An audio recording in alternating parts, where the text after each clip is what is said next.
ദൈവം നിന്നെ അനുഗ്രഹിക്കാൻ, വിടുവിക്കാൻ കണ്ട സമയമാണ് ഇത്.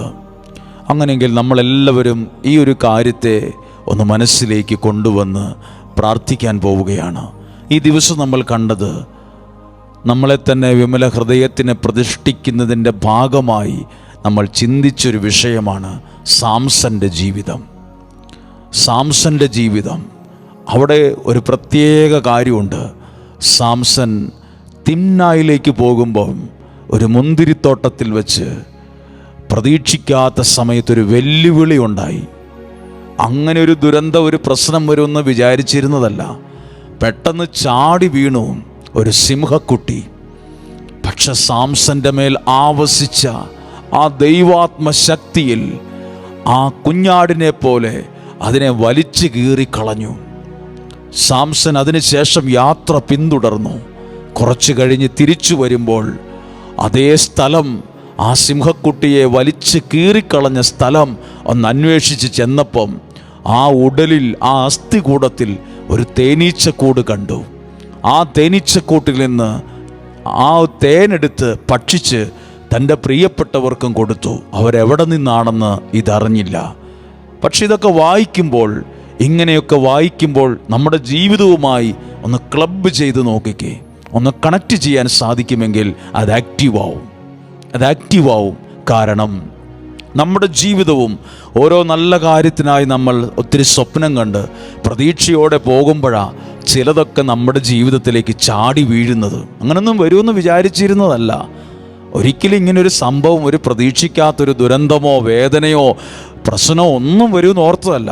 പ്രതീക്ഷിക്കാത്ത സമയത്ത് ചിലതൊക്കെ വീണപ്പം നമ്മൾ അതിൽ പെട്ട് വല്ലാതെ ജീവിതം കഷ്ണങ്ങളായി മുറിഞ്ഞ പോലെ സ്വപ്നങ്ങൾ പലതായി ചിന്നിച്ചിതറിപ്പോയി.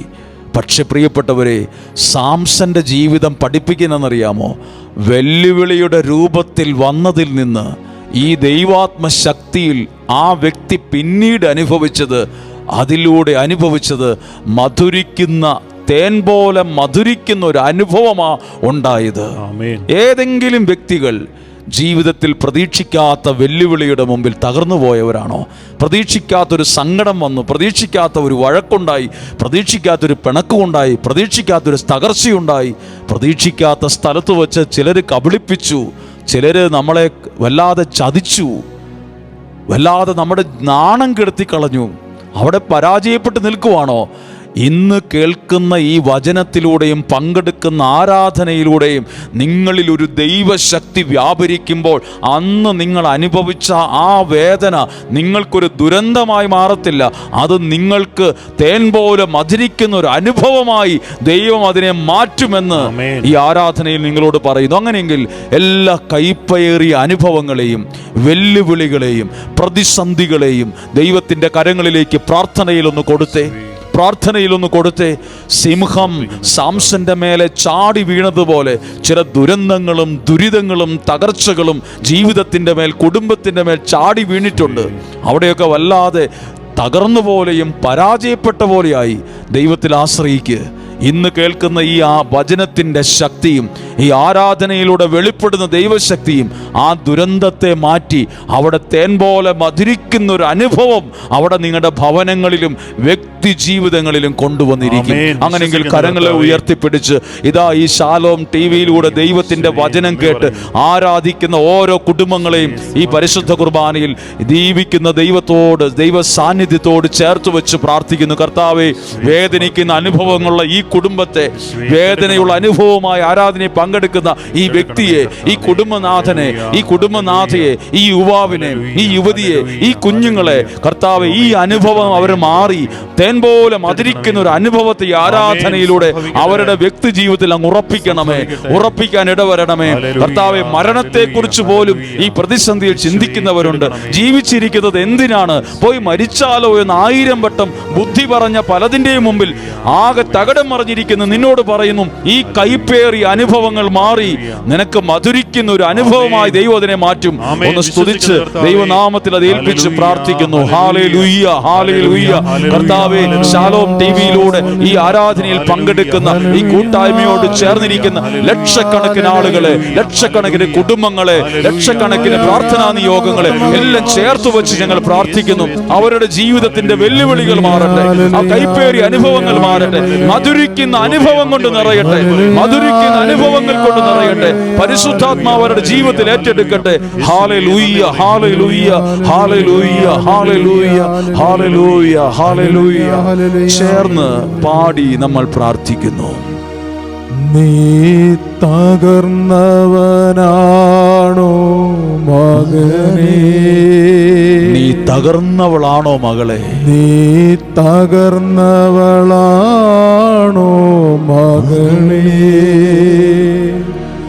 ഞാൻ നിന്റെ രക്ഷകൻ, നിന്റെ തകർച്ചകളെല്ലാം നന്മയായി മാറ്റുന്നവൻ